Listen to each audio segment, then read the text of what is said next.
Hi everybody, I'm going to be reading your homework to you. In class we read the first part of the crossover and we're going to pick up on the poem Jordan Bell. My twin brother is a baller. The only thing he loves more than basketball is betting. If it's 90 degrees outside and the sky is cloudless, he will bet you that it's going to rain. It's annoying and sometimes funny. Jordan insists that everyone call him JB. His favorite player is Michael Jordan, but he doesn't want people to think he's sweating him, even though he is. Evidence. He has one pair of Air Jordan sneakers for every month of the year, including Air Jordan 1 Low, Barack Obama limited editions, which he never wears. Plus he has MJ sheets, pillowcases, slippers, socks, underwear, notebooks, pencils, cups, hats, wristbands, and sunglasses.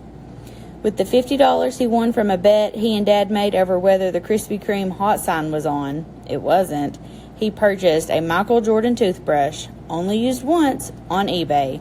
He's right. He's not sweating him. He's stalking him. On the way to the game. I'm banished to the back seat with JB, who only stops playing with my locks when I slap him across his bald head with my jockstrap. 5 reasons I have locks. 5. Some of my favorite rappers have them. Lil Wayne, 2 Chainz, and Well. 4. They make me feel like a king. 3. No one else on the team has them. And 2. It helps people know that I'm me and not JB. But mostly because, 1. Ever since I watched the clip of Dad posterizing the 7-foot corrosion center on ESPN's Best Dunks Ever, soaring through the air, his long twisted hair like wings, carrying him high above the rim, I knew one day I'd need my own wings to fly. Mom tells Dad that he has to sit in the top row of the bleachers during the game. You're too confrontational, she says. Filthy, don't forget to follow through on your jump shot, Dad tells me. JB tells Mom, we're almost in high school, so no hugs before the game, please. Dad says, you boys ought to treasure your mother's love. My mom was like gold to me. Yeah, but your mom didn't come to all of your games, JB says. And she wasn't the assistant school principal either, I add. Conversation. Dad, do you miss playing basketball, I ask. Like jazz misses Dizzy, he says. Huh? Like hip-hop Mrs. Tupac, Filthy, he says. Oh, but you're still young. You could probably still play, right? My playing days are over, son. My job now is to take care of this family. Don't you get bored sitting around the house all day? You could get a job or something. Filthy, what's all this talk about a job? You don't think your old man knows how to handle his business? Boy, I saved my basketball money. This family is fine. Yeah, I miss basketball a lot, and I do have some feelers out there about coaching. But honestly, right now, I'm fine coaching this house and keeping up with you and your brother.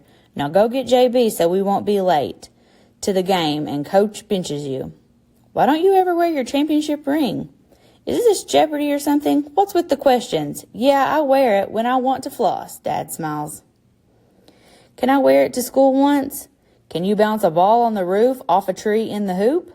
No. Then I guess you're not the man. Only the man wears the ring. Aw, come on, Dad. Tell you what, you bring home the trophy this year and we'll see. Thanks, Dad. You know, if you get bored, you could always write a book, like Vondi's mom did. She wrote one about spaceships. A book? What would you have me write about? Maybe a book of the rules you give me and JB before each of our games.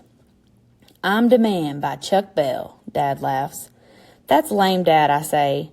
Who you calling lame? Dad says, headlocking me. Dad, tell me again why they called you the Man. Filthy, back in the day, I was the boss. Never lost. I had the sickest double cross, and I kissed so many pretty ladies, they called me lip gloss. Oh, really? Mom says, sneaking up on us like she always seems to do. Yeah, you the man, Dad. I laugh, then throw my gym bag in the trunk. Basketball rule number 1. In this game of life, your family is the court, and the ball is your heart. No matter how good you are, no matter how down you get, always leave your heart on the court. First quarter. JB and I are almost 13, twins, 2 basketball goals at opposite ends of the court, identical. It's easy to tell us apart, though. I'm an inch taller, with dreads to my neck. He gets his head shaved once a month. I want to go to Duke. He flaunts Carolina blue. If we didn't love each other, we'd hate each other. He's a shooting guard. I play forward. JB's the second most phenomenal baller on our team. He has the better jumper, but I'm the better slasher, and much faster. We both pass well, especially to each other.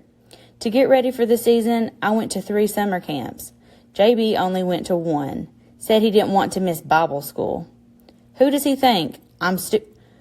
What does he think? I'm stupid? Ever since Kim Bazemore kissed him in Sunday school, he's been acting all religious, thinking less and less about basketball and more about girls. At the end of warm-ups, my brother tries to dunk. Not even close, JB. What's the matter? The hoop too high for you? I snicker, but it's not funny to him, especially when I take off from the center court, my hair like wings, each lock lifting me higher and higher, like a 747. Zoom, zoom. I throw down so hard the fiberglass trembles. Booyah, Dad screams from the top row. I'm the only kid on the team who can do that. The gym is a loud, crowded circus. My stomach is a roller coaster. My head, a carousel. The air, heavy with the smell of sweat, popcorn, and the sweet perfume of mothers watching sons. Our mom, a.k.a. Dr. Bell, a.k.a. the assistant principal, is talking to some of the teachers on the other side of the gym. I'm feeling better already. Coach calls us in. Does his Phil Jackson impersonation. Love ignites the spirit, brings teams together, he says. JB and I glance at each other, ready to bust out laughing, but Vondi, our best friend, beats us to it. The whistle goes off. Players gather at center circle. Dap each other, pound each other. Referee tosses the jump ball. Game on. The sportscaster. JB likes to taunt and trash talk during games, like Dad used to do when he played. When I walk onto the court, I prefer silence so I can watch, react, surprise. I talk too, but mostly to myself, like sometimes when I do my own play-by-play in my head. Josh's play-by-play. It's game 3 for the 2-0 Wildcats. Number 17, Vondi Little grabs it. Nothing little about that kid. The Wildcats have it. First play of the game. The hopes are high tonight at Reggie Lewis Junior High.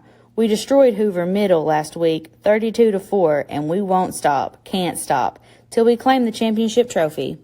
Vondi overhead passes me. I fling a quick chest pass to my twin brother, JB, number 23, a.k.a. the jumper. I've seen him launch it from 30 feet before, all net. That boy is special, and it doesn't hurt that Chuck "Da Man" Bell is his father. And mine, too. JB bounces the ball back to me. JB's a shooter, but I'm sneaky and silky as a snake. And you thought my hair was long. I'm 6 feet, all legs. Oh, wow, did you see that nasty crossover? Now you can see why they call me filthy. Folks, I hope you got your tickets because I'm about to put on a show. Crossover. Noun.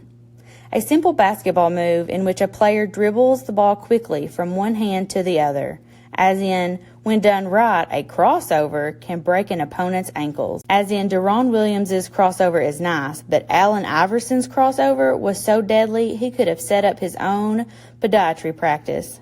As in, Dad taught me how to give a soft cross first to see if your opponent falls for it, then hit him with the hard crossover. The show. A quick shoulder shake, a slick eye fake. Number 28 is way past late. He's reading me like a book, but I turn the page and watch him look, which can only mean I got him shook. His feet are the bank and I'm the crook. Breaking, bracking, taking him to the left. Now he's took.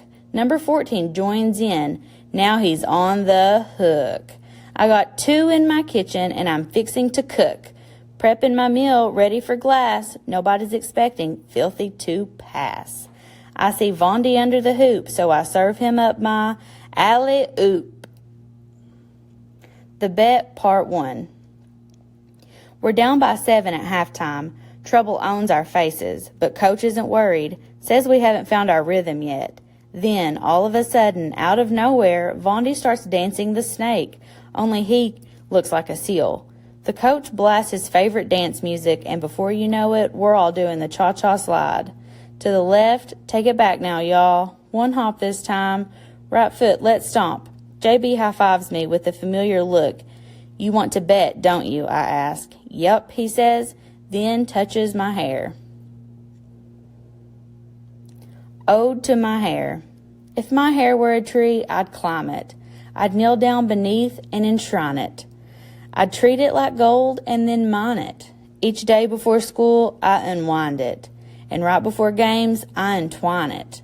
Those locks on my head, I designed it. And one last thing, if you don't mind it, that bet you just made, I decline it. The bet part 2. If I lose the bet, you want to what? If the score gets tied, he says, and if it comes down to the last shot, he says, and if I get the ball, he says, and if I don't miss, he says, I get to cut off your hair. Sure, I say, as serious as a heart attack. You can cut my locks off, but if I win the bet, you have to walk around with no pants on and no underwear tomorrow in lunch. Sure, I say, as serious as a heart attack. You can cut my locks off, but if I win the bet, you have to walk around with no pants on and no underwear tomorrow in school during lunch. Vondi and the rest of the fellas laugh like hyenas. Not to be outdone, JB revises the bet. Okay, he says, how about if you lose, I cut one lock, and if you win, I will moon that nerdy group of 6th graders that sit near our lunch table at lunch. Even though I used to be one of those nerdy 6th graders, even though I love my hair the way Dad loves Krispy Kreme, even though I used to be one of those nerdy 6th graders, even though I love my hair the way Dad loves Krispy Kreme, even though I don't want us to lose the game, odds are this is one of JB's legendary bets I'll win, because that's a lot of ifs. The game is tied. When JB's soft jumper sails tick, through the air talk. The crowd steals tick, mouths drop talk. And when his last second shot tick hits net talk, the clock stops, the gym explodes. It's hard bleachers empty and my head aches.